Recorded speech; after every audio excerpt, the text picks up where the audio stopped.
मैं Mukesh Kumar 11th class के chemistry के सभी स्टूडेंट्स का अपने इस YouTube channel Mukesh chemistry lectures पर वेलकम करता हूं। बच्चों, आज के इस लेक्चर का टॉपिक है क्वांटम संख्याएं। बच्चों, इस लेक्चर में मैं आपको क्वांटम संख्याएं क्या हैं और इनकी आवश्यकता क्यों पड़ी और ये कितने प्रकार की होती हैं और इनकी वैल्यू कैसे डिटरमिन करते हैं, इन सब के बारे में मैं विस्तार से आपको बताने जा रहा हूं। इसलिए बच्चों, आप बहुत ही कंसंट्रेट होकर के अपनी कॉपी और पेन के साथ रेडी हो जाइए इस टॉपिक को समझने के लिए और इसका नोट्स अपनी कॉपी में राइट डाउन करने के लिए। तो बच्चों, स्टार्ट करते हैं।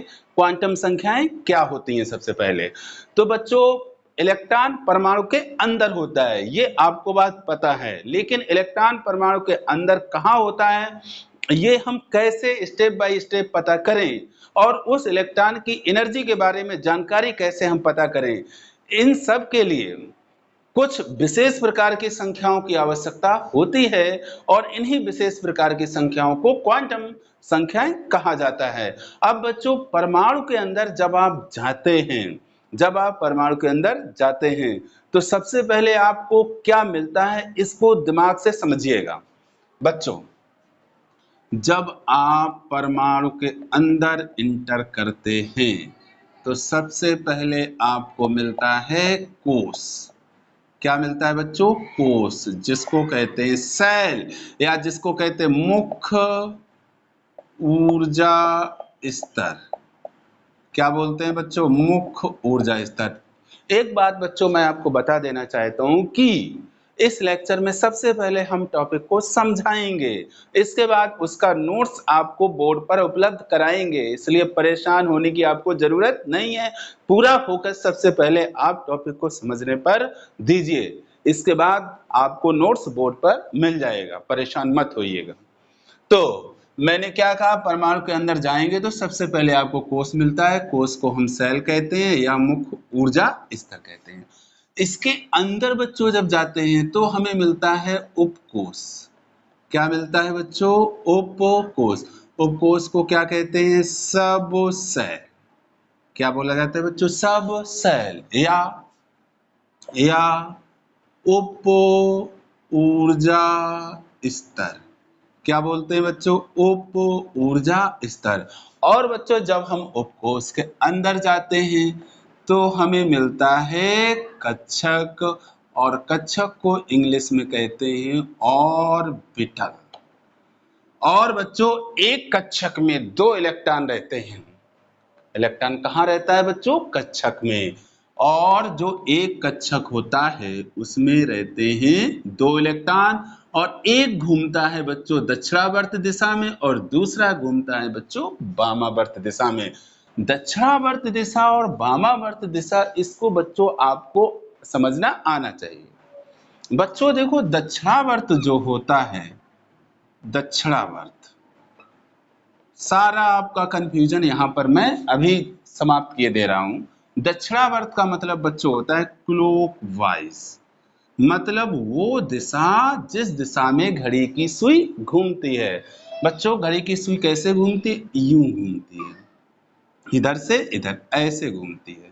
तो ये बच्चों जो डायरेक्शन होती है ये दक्षिणावर्त होती है। अब बच्चों बात करते हैं वामावर्त की।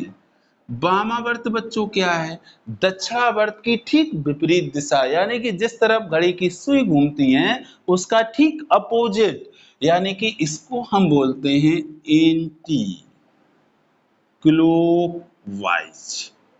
एंटी क्लॉकवाइज, इसका मतलब इसका ठीक अपोजिट। इसका ठीक अपोजिट ये होगा बच्चों, ये होगा ठीक अपोजिट। तो ये एंटी क्लॉकवाइज हो गया। तो अब बच्चों मैं समझता हूं कि दक्षिणावर्त और वामावर्त क्या होता है, ये आपको समझ में आ गया होगा। अब बच्चों बढ़ते हैं। मैंने क्या कहा कि इलेक्ट्रॉन परमाणु के अंदर होता है। इलेक्ट्रॉन परमाणु के अंदर कहाँ होता है, इसको हमें पता करने के लिए सबसे पहले हमें परमाणु का कोश पता होना चाहिए, फिर उपकोश पता होना चाहिए, फिर कक्षक पता होना चाहिए, फिर इलेक्ट्रॉन का चक्रण पता होना चाहिए। क्या पता होना चाहिए? चक्रण, कि इलेक्ट्रॉन का चक्रण क्या है। चक्रण क्या है, तभी तो हम इलेक्ट्रॉन की एग्जैक्ट लोकेशन बता पाएंगे कि इलेक्ट्रॉन कहाँ है और किस पोजीशन में। तो एक तो बात बच्चों ये आती है कि इलेक्ट्रॉन की स्थिति हम पता करते हैं। दूसरा बच्चों, इलेक्ट्रॉन की ऊर्जा की उसकी ऊर्जा के बारे में जानकारी हमें कैसे प्राप्त? बच्चों आपको ये बताया गया है कि जो परमाणु होता है, परमाणु का केंद्रीय जो भाग होता है वो नाभिक होता है और उसके बाहर क्या होते हैं? कोश होते हैं। ये सब बच्चों आपको बोहर के परमाणु मॉडल में बहुत अच्छे से मैंने एक्सप्लेन किया था। तो ये नाभिक है, तो ये बच्चों के कोश है, ये एल कोश है, ये एम कोश है। आगे जाओगे तो आपको मिल जाएगा एन कोश। कौन सा कोश मिल जाएगा बच्चों? एन कोश। मैंने वहां आपको बताया था कि नाभिक के पास वाली जो कक्षा होती है उसमें इलेक्ट्रॉन की ऊर्जा सबसे कम होती है और जैसे जैसे नाभिक से दूर बढ़ते जाते हैं इलेक्ट्रॉन की ऊर्जा बढ़ती चली जाती है। ये जो कोष हैं इनको संख्याओं से भी डिनोट करते हैं। के कोष के लिए 1, एल कोष के लिए 2, एम कोष के लिए 3, एन कोष के लिए 4। तो बच्चों जो एनर्जी होती है किसी भी, मान लो एन कोष की हमें एनर्जी पता करनी है तो एन कोष की एनर्जी होती है -13.6 upon n square electron volt. यहाँ बच्चों एन क्या है? एन है बच्चों क्वांटम संख्या। अभी मैं इन सबको इससे कोरिलेट करने जा रहा हूं। तो बच्चों अभी तक मैंने आपको बताया कि परमाणु के अंदर इलेक्ट्रॉन की एग्जैक्ट लोकेशन के लिए हमें परमाणु के अंदर इलेक्ट्रॉन का कोष पता होना चाहिए, उसका उपकोष पता होना चाहिए, उसका कक्षक पता होना चाहिए और उसका चक्रण पता होना चाहिए। बच्चों चक्रण को इंग्लिश में कहते हैं स्पिन। तो बच्चों 4 चीजें हमें पता होनी चाहिए तभी हम इलेक्ट्रॉन की एग्जैक्ट लोकेशन बता पाएंगे। क्या क्या पता होना चाहिए? कोष, उपकोष, कक्षक, चक्र। तो अब बच्चों तुरंत आपके दिमाग में विचार आना चाहिए कि हमें 4 प्रकार की संख्याएं चाहिए। कितने प्रकार की संख्याएं चाहिए? 4 प्रकार की संख्याएं चाहिए। यानी कि एक वो संख्या जो कोष को बताए, एक वो संख्या जो उपकोष को बताए, एक वो संख्या जो कक्षक बताए और एक वो संख्या जो चक्र बताए। इसका मतलब क्या हुआ? इसका मतलब हुआ बच्चों की क्वांटम संख्याएं होती हैं 4 प्रकार की। कितने प्रकार की होती हैं? 4 प्रकार की। पहली क्वांटम संख्या को हम स्मॉल n से डिनोट करते हैं और ये इसको क्या कहते हैं बच्चों? इसको कहते हैं मुख्य क्वांटम संख्या। इसको बच्चों बोलते हैं मुख्य क्वांटम संख्या। दूसरी बच्चों कहलाती है स्मॉल एल। बच्चों इसको बोलते हैं दिगंशी क्वांटम संख्या। क्या बोलते हैं बच्चों? दिगंशी क्वांटम संख्या। और तीसरी क्वांटम संख्या बच्चों होती है स्मॉल एम और इसको बच्चों बोलते हैं चुंबकीय क्वांटम संख्या। और चौथी जो बच्चों होती है उसको कहते हैं एस और इसको बोलते हैं बच्चों चक्रण क्वांटम संख्या। इंग्लिश में कहेंगे तो प्रिंसिपल क्वांटम नंबर, दिगंशी एजीमुथल क्वांटम नंबर, चुंबकीय मैग्नेटिक क्वांटम नंबर और चक्रण स्पिन क्वांटम नंबर। अब बच्चों मैंने क्या कहा कि इलेक्ट्रॉन की एग्जैक्ट लोकेशन के लिए हमें इलेक्ट्रॉन का कोष मालूम होना चाहिए, उसका उपकोष पता होना चाहिए, उसका कक्षक पता होना चाहिए और उसका चक्रण पता होना चाहिए। तो बच्चों ये जो पहले प्रकार की क्वांटम संख्या एन, ये इलेक्ट्रॉन के कोष को बताती है। किसको बताती है? कोष को। और जो दूसरी क्वांटम संख्या है दिगंशी क्वांटम संख्या, ये बच्चों इलेक्ट्रॉन के उपकोष को बताती है, यानी कि सबशेल को बताती है। और तीसरी क्वांटम संख्या ये एम, ये वाली क्वांटम संख्या बच्चों इलेक्ट्रॉन के ऑर्बिटल यानी कि कक्षक को बताती है। और चौथी क्वांटम संख्या ये एस, ये इलेक्ट्रॉन के चक्रण को बताती है कि इलेक्ट्रॉन किस डायरेक्शन में चक्रण कर रहा है, वो दक्षिणावर्त घूम रहा है कि वामावर्त घूम रहा है। अब बच्चों आपके दिमाग में ये बात आनी चाहिए कि क्वांटम संख्याएं हमें क्या क्या इंफॉर्मेशन दे रही हैं। तो ये सारी इंफॉर्मेशन का मतलब है कि क्वांटम संख्याएं हमें इलेक्ट्रॉन की एग्जैक्ट लोकेशन के बारे में पूर्ण जानकारी दे रही हैं। यानी कि क्वांटम संख्याओं की सहायता से हम परमाणु में इलेक्ट्रॉनों की स्थिति ज्ञात करते हैं। ठीक। अब बच्चों जो ये मुख्य क्वांटम संख्या होती है ये इलेक्ट्रॉन के कोष को बताती है। जैसे बच्चों ये पहला कोष है, के कोष है। कौन सा कोष है? के। इसके लिए बच्चों मुख्य क्वांटम संख्या n की वैल्यू 1 होती है। जैसे एल कोस है, इसके लिए मुख्य क्वांटम संख्या n की वैल्यू 2 होती है। तीसरा बच्चों आया कि एल एम, इसके लिए मुख्य क्वांटम संख्या n की वैल्यू होती है 3। इसी तरह से आप आगे बढ़ते जाएंगे, यानी कि मुख्य क्वांटम संख्या जो n होती है वो इलेक्ट्रॉन के कोष को बताती है। यानी कि अगर हमें इलेक्ट्रॉन का कोष पता होगा, या ऐसे कह लो अगर हमें मुख्य क्वांटम संख्या की वैल्यू पता होगी, तो हम बता पाएंगे कि इलेक्ट्रॉन किस कोष में। अब बच्चों जब आपको n की वैल्यू पता चल गई, सपोज करो मान लो दूसरा कोष है, n की वैल्यू कितनी है 2 है, n की वैल्यू 2 है, तो हमें दूसरे कोष में एनर्जी निकालने के लिए कोई अब दिक्कत नहीं होनी चाहिए, क्योंकि यहाँ हमने फार्मूला दे दिया है En = -13.6/n² इलेक्ट्रॉन वोल्ट। बच्चों इसका डेरिवेशन है लेकिन आपके सिलेबस में नहीं है, इसलिए मैंने सीधे सीधे फाइनल रिजल्ट यहाँ राइट डाउन किया है। तो जैसे मान लो एल कोष में हमें इलेक्ट्रॉन की ऊर्जा पता करनी है, तो एल कोष के लिए बच्चों एनर्जी मुख्य क्वांटम संख्या की वैल्यू हम पता करेंगे जो 2 है, और 2 की वैल्यू इसमें पुटअप करेंगे, तो E2 यानी कि दूसरे कोष में इलेक्ट्रॉन की ऊर्जा -13.6, और यहाँ क्या हो जाएगा 2 का वर्ग और मात्रक इलेक्ट्रॉन वोल्ट, यानी कि हमारे पास क्या आ गया -13.6/4 इलेक्ट्रॉन वोल्ट, 2 का वर्ग 4। अब बच्चों अगर हम यहाँ डिवीजन करें, भाग दे दें, तो -4×3=12, 4×3=12, 1 बचा, 6 नीचे उतारा, 16 हुआ, 4 चौको 16, और मात्रक क्या आ जाएगा बच्चों इलेक्ट्रॉन वोल्ट। यानी कि जो आपका एल कोष है उसमें क्वांटम संख्या की सहायता से हमने बता पाया कि अगर एल कोष का इलेक्ट्रॉन है तो वहां उसकी एनर्जी होगी -3.4 इलेक्ट्रॉन वोल्ट। तो बच्चों अब आपने ये पूरी कहानी समझ रहे होंगे आप कि ऐसी संख्याएं जिनके द्वारा इलेक्ट्रॉन की ऊर्जा व स्थिति, यहां बच्चों ये वाला स्थिति है, 2 तरह का स्थिति लिखा जाता है, ये स्थिति जिसका मतलब होता है पोजीशन, पोजीशन मतलब वो संख्याएं जिनके द्वारा इलेक्ट्रॉनों की परमाणु के अंदर ऊर्जा व स्थिति का पता लगाया जाता है, उन संख्याओं को क्वांटम संख्याएं कहते हैं। और क्वांटम संख्याएं 4 प्रकार की होती हैं, क्योंकि हमें इलेक्ट्रॉन की स्थिति का पता लगाने के लिए उसका कोष चाहिए, उपकोष चाहिए, और उसका कक्षक चाहिए, इसके साथ साथ उसके चक्र की दिशा चाहिए।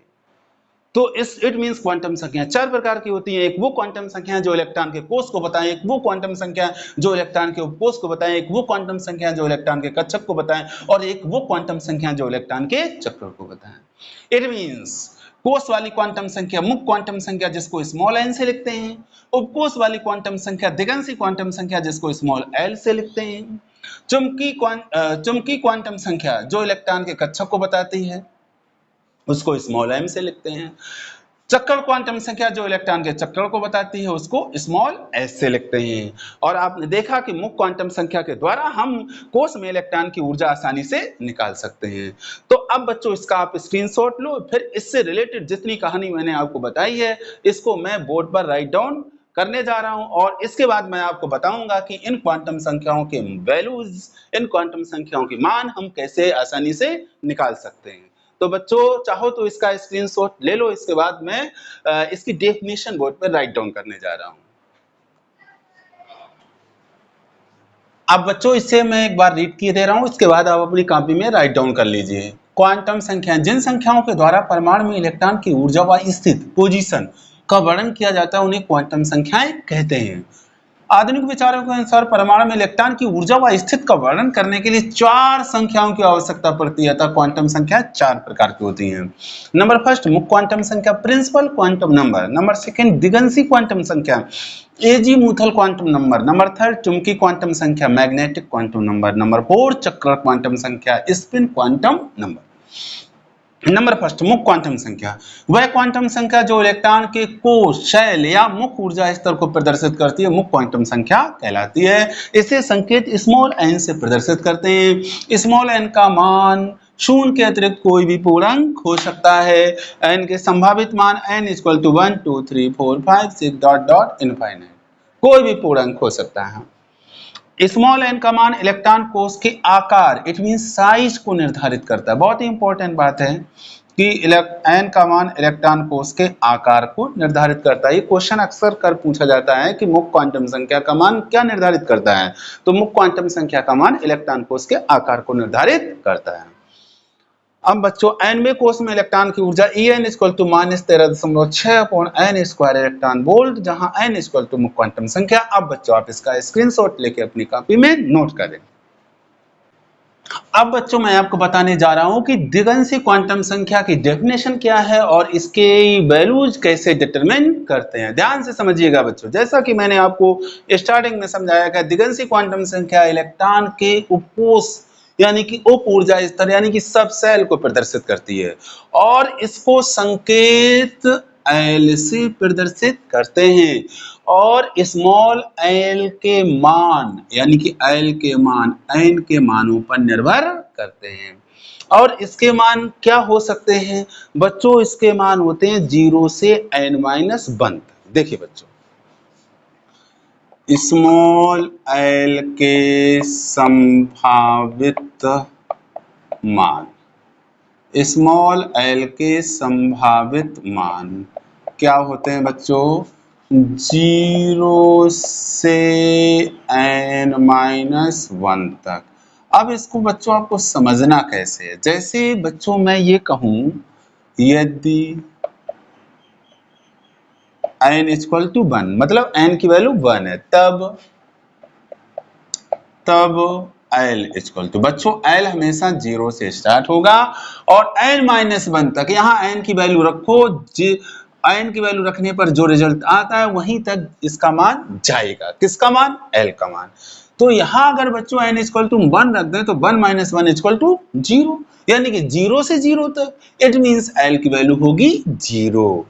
अगर बच्चों हम यहाँ ये करते हैं यदि n = 2 कर दें, तब ध्यान दो L की वैल्यू 0 से स्टार्ट होगी, कहां तक जाएगी, n-1 यानी कि 2 - 1 = 1 यानी कि 0 होगी और 1 होगी, बीच में कोई पूर्णांक नहीं आता है, तो 0 से 1 तक जाएगी। यदि बच्चों यदि n = 3 तब L = 0। 3 - 1 = 2 यानी कि 0 से स्टार्ट करना है और 2 तक आपको जाना है, तो 0 और 2 के बीच में 1 होता है यानी कि 0 1 2। 0 से डायरेक्ट आप 2 पे जंप थोड़ी कर पाएंगे, पहले 1 आएगा बीच में, तो 0 1 2। इसी तरह से बच्चों अगर मैं राइट डाउन करूं n = 4, तब बच्चों बताओ L की वैल्यू कहां तक जाएगी, 0 1 2 3 तक जाएगी। तो बच्चों आप इसको कैसे डिटरमिन करते हैं आपको समझ में आ रहा होगा। और बच्चों मैंने क्या कहा कि L की वैल्यू हमेशा उपकोष को डिनोट करती है। इसका मतलब है कि L की वैल्यू अगर 0 आ रही है तो उपकोष आपका होगा S। उपकोष कहां से स्टार्ट होते हैं, S P D M। अगर L की वैल्यू आपकी 1 आ रही है तो कौन सा उपकोष होगा, P। अगर L की वैल्यू 2 आ रही है तो उपकोष होगा D और अगर L की वैल्यू 3 आ रही है तो उपकोष होगा F। आप यहां से पता कर सकते हैं n = मान लो यहां से देखो n = हमने 4 रखा है, K L N ये मतलब कौन सा कोष है, n। तो n के लिए क्वांटम संख्या स्मॉल n की वैल्यू 4 होती है। क्या लिखा मैंने, और वैसे 0 लिखा है, 1 लिखा है, 2 लिखा है, 3 लिखा है, ये L की वैल्यू है यानी कि इसमें S उपकोष है, P उपकोष है, D उपकोष है, F उपकोष है, यानी कि इसमें कौन कौन से उपकोष हैं, 4S 4P 4D 4F। और यही तो बच्चों होते हैं, आपको मैंने बताया था किसी कोष में उतने ही उपकोष होते हैं जितनी उस कोष की क्रम संख्या होती है। तो बच्चों आपको ये बात समझ में आ रही होगी। इट मीन्स किसी n के लिए L के कुल मानों की संख्या स्मॉल n के बराबर ही होती है। जैसे n बराबर मैंने 4 रखा तो L के टोटल मान 4 आएंगे, 1 2 3 4। n = स्मॉल 3 रखा तो L के टोटल मान आएंगे 3 1 2 3। L की वैल्यू 2 रखी तो L के टोटल मान 1 2 2 आए। यानी कि किसी n के लिए अगर हम कहें किसी n के लिए L के कुल मानों की संख्या कितनी आएगी, स्मॉल n। तो ये तो थी बच्चों दिगंशी क्वांटम संख्या। अब मैं आपको समझाने जा रहा हूं चुंबकीय क्वांटम संख्या। कौन सी क्वांटम संख्या बच्चों? चुंबकीय क्वांटम संख्या। इसको मैं करता हूं साहब बच्चों, अभी मैं इसका नोट्स आपको बोर्ड पर अवेलेबल कराने जा रहा हूं, आप समझने में पूरा माइंड अपना कंसंट्रेट करेंगे। तो इस तरह से बच्चों हमने दिगंशी क्वांटम संख्या स्मॉल एल की वैल्यू डिटरमिन की। अब अगर आ गई हमारे पास चुंबकीय क्वांटम संख्या, कौन सी क्वांटम संख्या बच्चों? चुंबकीय क्वांटम संख्या, जिसको बच्चों बोलते हैं मैग्नेटिक क्वांटम नंबर। तो बच्चों मैंने कहा कि चुंबकीय क्वांटम संख्या क्या काम करती है? इलेक्ट्रॉन के उपकोष के ऑर्बिटलों को प्रदर्शित करती है और इसको स्मॉल m से प्रदर्शित किया जाता है और स्मॉल m के जो मान होते हैं वो l के मानों पर निर्भर करते हैं। यानी कि स्मॉल m के संभावित मान क्या हो जाएंगे? Small m equal to minus l से लेकर प्लस एल तक, लेकिन शून्य सहित। आपको पता है कि ऋण और धन पूर्णांकों के बीच में जीरो जरूर आता है। संख्या रेखा आप पढ़कर आए होंगे, इधर जीरो होता है, फिर इधर +1 +2 +3 और लेफ्ट हैंड साइड में -1 -2 -3। ये तो आप जानते हो कि ऋणात्मक और धनात्मक पूर्णांकों के बीच में जीरो जरूर होता है। अब इसको देखो बच्चों कैसे निकालते हैं। अगर हम लिखें यदि l इक्वल टू 1 तब m कितना होगा? अब देखो -1, l की वैल्यू 1 है तो -1 से लेकर प्लस l तक, तो बीच में तो जीरो आएगा। -1 के बाद क्या आता है? जीरो, यानी कि जीरो फिर आएगा +1। अब अगर देखो l इक्वल टू मैं 2 कर दूं तब बच्चों स्मॉल m की वैल्यू क्या आएगी? -2 -1 0 +1 +2। कहाँ से स्टार्ट करोगे? -2 से। तो -2 के बाद क्या आता है? -1 फिर 0 आता है, +1 फिर +1 फिर +2। आपको +2 तक जाना है। अगर मैं यहाँ ये कर दूं l इक्वल टू 3 तो m इक्वल टू आएगा -3 -2 -1 0 +1 +2 +3। अब यहाँ आप देखो बड़ी ही इंटरेस्टिंग बात निकल के आ रही है। जब l की वैल्यू 1 है तो m की टोटल मान कितने हैं? 1 2 3, यानी कि टोटल मान आ रहे हैं 3। जब l की वैल्यू 2 है तो m के टोटल मान 1 2 3 4 5, यानी कि टोटल मान 5 आ रहे हैं। जब l इक्वल टू 3 है तो टोटल मान m के कितने आ रहे हैं? 1 2 3 4 5 6 7 आ रहे हैं। अब आप इन दोनों में रिलेशन खोजिए l और m में। देखो बच्चों l 1 है तो m के मान 3 है, यानी कि l के डबल से एक ज्यादा। 1 का डबल, देखो बच्चों 1 का डबल 2 और 2 + 1 = 3। जब l इक्वल टू मैंने 2 रखा तो m के मान आ गए टोटल 5, यानी 5 कैसे आएगा? 2 का डबल करो और इसमें 1 ऐड करो, 5 आ गया। l की वैल्यू जब मैंने 3 रखी तो m के टोटल मान आ गए 7, तो 7 कैसे आएगा? 3 का डबल करो और 1 जोड़ो, इसमें 7 आ गया। इट मीन्स यहाँ रिलेशन ये आ रहा है कि l के ये वैल्यूज हैं, l की इन वैल्यूज को जब हम डबल करते हैं उसमें एक जोड़ते हैं तो m के कुल मानों की संख्या आ जाती है, यानी कि m के कुल मानों की संख्या क्या हो जाती है बच्चों? 2l + 1। तो ये इसमें एक रिलेशन निकल के आती है। अगर हम ये पता करें बच्चों किसी n के लिए m के मानों की कुल संख्या कितनी आएगी, तो देखो बच्चों m के कुल मानों की संख्या जो होती है वो n² आती है हमेशा। कितनी आती है? n², यानी कि किसी n कोष में टोटल ऑर्बिटल कितने होंगे? n²। बच्चों m किसको डिनोट करता है? ऑर्बिटल को। यानी कि किसी कोष में ऑर्बिटलों की संख्या अगर हमें निकालनी है तो उसकी मुख्य क्वांटम संख्या का हमें स्क्वायर कर देना है। जैसे बच्चों चलो हम तीसरा कोष निकालते हैं, तो तीसरे कोष के लिए n = 3 होता है।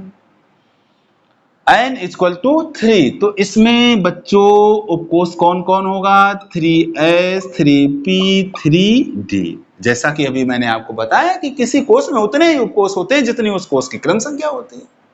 आधुनिक परमाणु मॉडल में मैंने आपको बताया कि s उपकोष एक s ऑर्बिटल से मिलकर बना होता है, एक p उपकोष 3 p ऑर्बिटलों से मिलकर बना होता है और एक d उपकोष 5 d ऑर्बिटलों से मिलकर बना होता है। तो बच्चों अब ऑर्बिटल काउंट कर लो, 1 2 3 4 5 6 7 8 9। यानी कि 9 कैसे आया? जब मैंने 3 का स्क्वायर किया तो 9 आ गया। इट मींस किसी भी n के लिए m के कुल मानों की संख्या हमेशा होती है n स्क्वायर, और किसी m के लिए, किसी l के लिए m के कुल मानों की संख्या होती है 12 प्लस 1। अभी इस सबको मैं नोट्स के फॉर्म में आपको देने जा रहा हूं, आप केवल समझें। ठीक है बच्चों, तो ये तो थी हमारी चुंबकीय क्वांटम संख्या। अब चक्रण क्वांटम संख्या पे आ जाओ। बच्चों इसे मैं साफ कर रहा हूं। चक्रण क्वांटम संख्या जो होती है वो केवल इलेक्ट्रॉन के चक्रण की दिशा को बताती है। जैसा कि मैंने आपको बताया कि इलेक्ट्रॉन का चक्रण जो है वो दो प्रकार का होता है, या तो वो इस तरह से चक्रण कर रहा होगा क्लॉकवाइज, और जब क्लॉकवाइज चक्रण होता है तो s की वैल्यू होती है +1/2, और जब चक्रण इसके ठीक विपरीत होता है, यूं होने लगे, ऐसे होने लगे, तो s की वैल्यू होती है -1/2। तो किसी m के लिए s के दो मान होते हैं, +1/2 और -1/2, +1/2 और -1/2। और किसी n के लिए,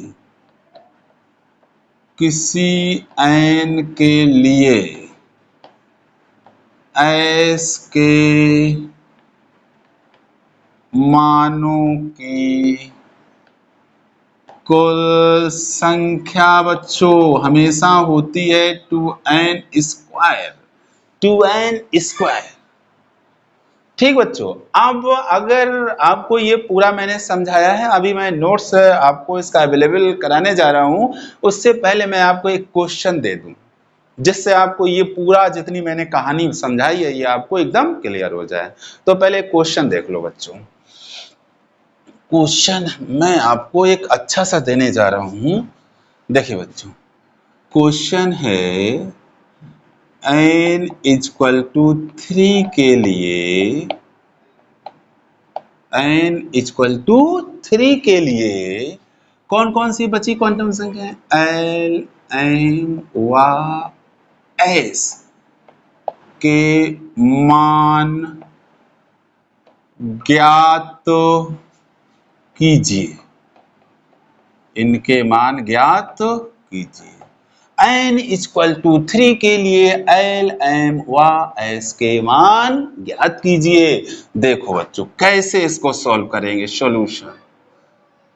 बच्चों इसमें एक बना लेंगे चार्ट जिससे हर क्वांटम संख्या की वैल्यू एकदम एग्जैक्ट आपको समझ में आ जाए। देखो हमारे पास क्या है, n है, n की वैल्यू कितनी है? 3 है।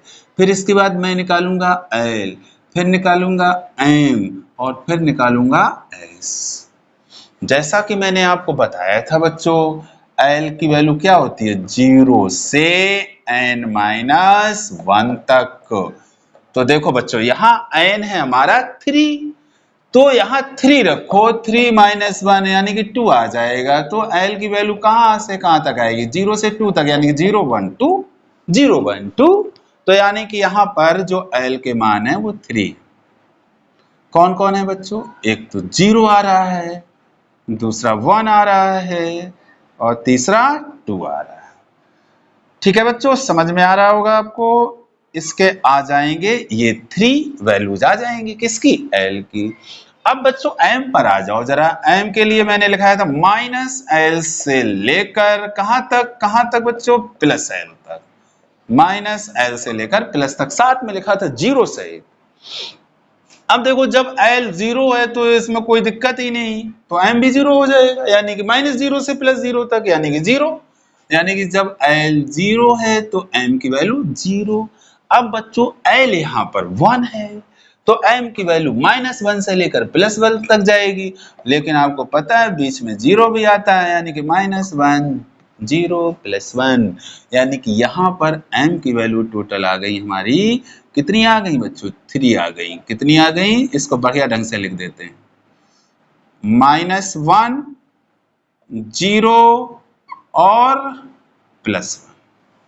अब आ जाओ बच्चों 2 पर, यानी कि l इक्वल टू 2, तो m इक्वल टू -2 से लेकर +2 तक, यानी कि -2 -1 0 +1 +2 5 आ जाएंगे टोटल।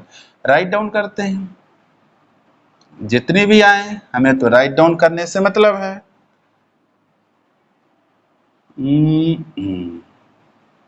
क्या आ रही? -2 -1 0 +1 और +2।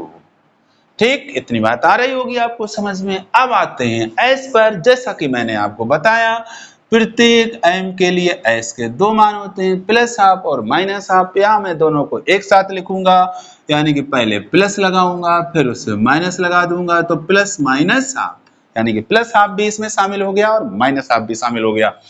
आप चाहो तो अलग अलग लिख दो, ज्यादा हो ऐसे बना दो, ऊपर लिख दो +1/2 और इधर लिख दो -1/2।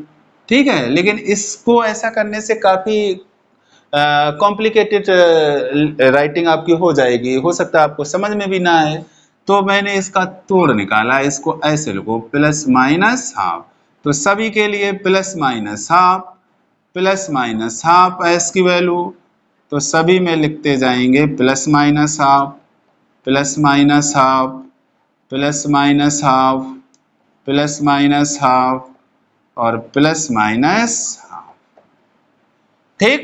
तो हमने n इक्वल टू 3 के लिए सभी क्वांटम संख्याओं की वैल्यू डिटरमिन कर ली। अब जरा उस बात पे आते हैं जो मैं आपको समझा रहा था कि किसी भी n के लिए क्या समझा रहा था? किसी n के लिए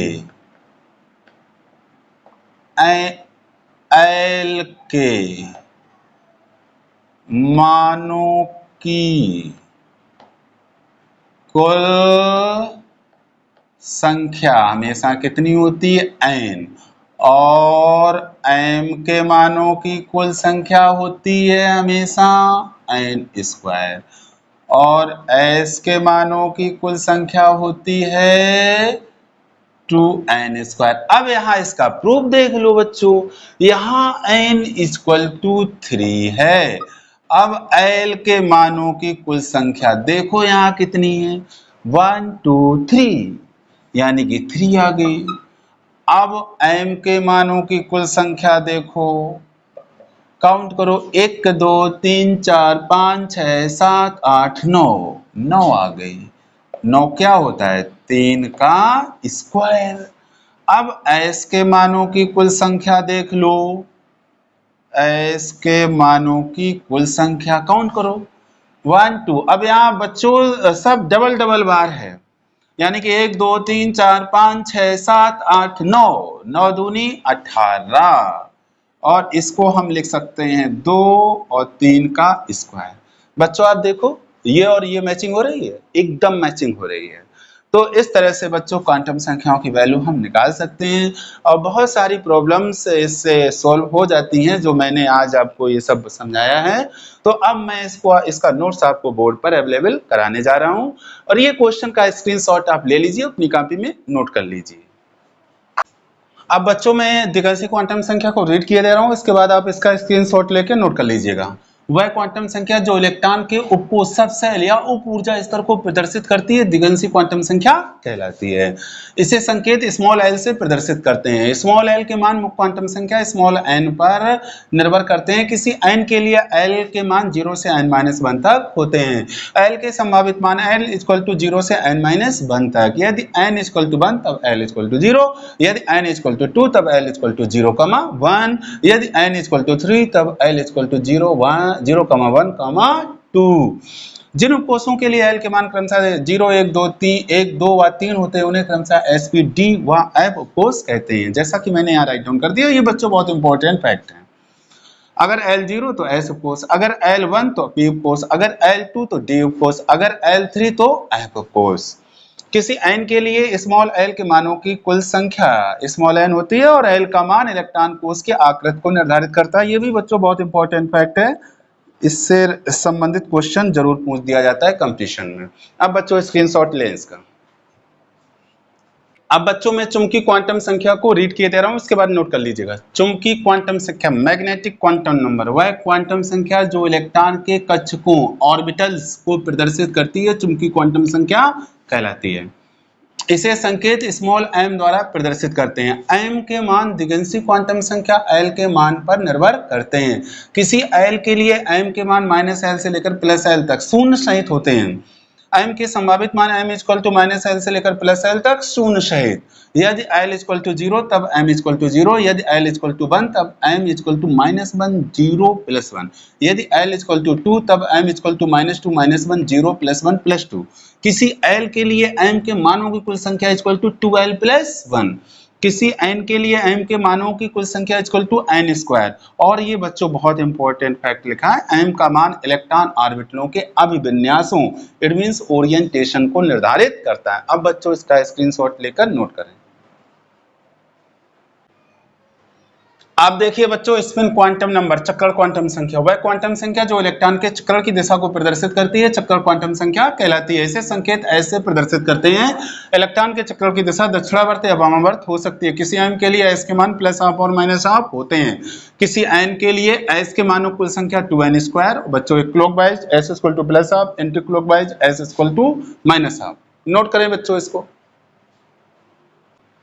तो बच्चों अब इस लेक्चर वीडियो को यहीं पे समाप्त करते हैं। अगर बच्चों लेक्चर वीडियो आपको पसंद आया है, आपको क्वांटम नंबर्स पसंद आई हैं, समझ में आई हैं, तो आप लेक्चर वीडियो को लाइक और शेयर करना मत भूलिएगा। अगर बच्चों अभी तक आपने चैनल सब्सक्राइब नहीं किया है तो सब्सक्राइब जरूर कर लें। Thank you so much.